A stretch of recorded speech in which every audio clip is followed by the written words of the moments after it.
Spin That Back. This is Rick. Merrick. And this is our review for The Witch, written and directed by Robert Eggers, and starring Anya Taylor-Joy, Ralph Ineson, I think was the dad's name, and the lady that played Lisa Aaron on Game of Thrones. I don't watch Game of Thrones, so I wouldn't know. We are going to do a spoiler talk, so we'll link to that down below. And then the card right here. I don't know if it's classified as a horror movie. Is it? Yeah, it's a fucking horror movie, bitch. Well, it's not like a traditional horror movie. No. But it takes place in the, mid 1600s? Like in the 1600s? Yeah, with this Puritan family who is, you find out at the beginning of the movie, is kicked out of their village for their sort of religious beliefs and conflicts with the town that they live in. They go out into the woods, into the country to live out on their own.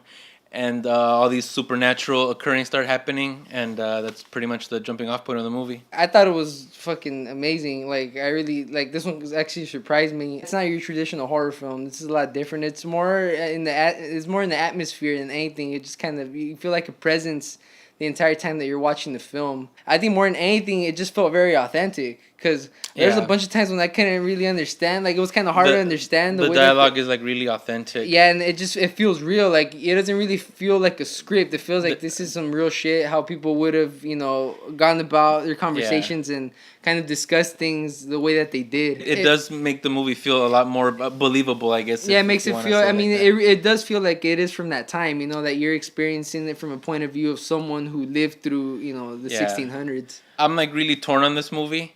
I think, for me, the sum of its parts I kind of like better than the whole.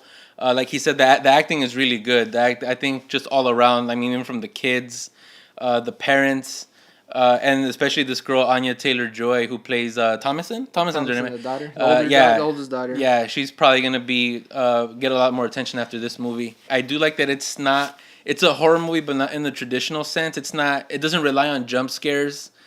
Which it kind of reminded me in that way a lot of It Follows. It was more like one of those movies that kind of gets under your skin. It kind of it just really, it's a lot of setup. It's pretty much like the first 2 acts of the movie is all set up leading to what we end up seeing in the 3rd act. Considering that this is Robert Eggers' first writing and directing effort, I thought it was really dope. The cinematography was great. Yes. The art direction. Everything, the look of the movie. It was just all those elements of it I liked. It's just, there's a lot of little things, little sort of issues that I had with the movie overall, leading up to the ending. I think for me, it didn't quite have the payoff that I kind of expected. I really like the ending, and more than anything, it does get under your skin. It is a lot of setup.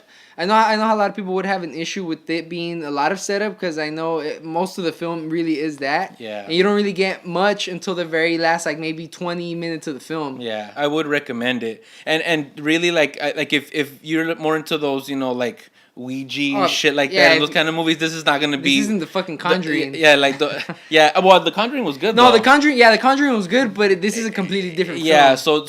So we're just telling you right now, if you haven't seen the movie, don't go in expecting one of those traditional horror movies, because if you go in with that mentality, you're not going to like it. Yeah, it's an indie horror film. I put this along with the same type of films like It Follows or The Babadook, where these aren't your traditional horror films, but it drifts off into a different direction, but it does it really well. For me, at least, I was glued to the screen. I couldn't take my eyes off of it, and I actually liked how everything was set up, and the acting was the shit. The cinematography, the dialogue was just amazing. It just felt really authentic, and I think overall the film was great, and I give it a... I like it a lot. Despite my issues with the movie, which we'll get into the spoiler talk, so we'll link to that down below, and in the card right here that I'm gonna add. I would still say watch it. It's a must watch. I think being in the theater, it does give that atmosphere of you're in the dark theater.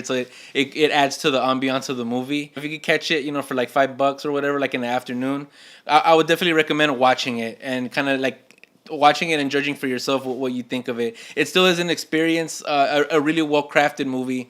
Still, despite my issues with it, so I give it 60% of the time it works every time.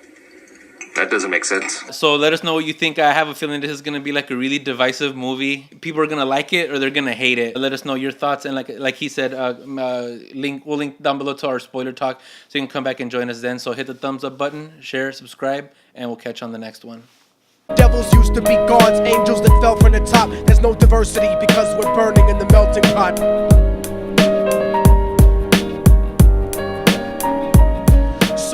started robbing.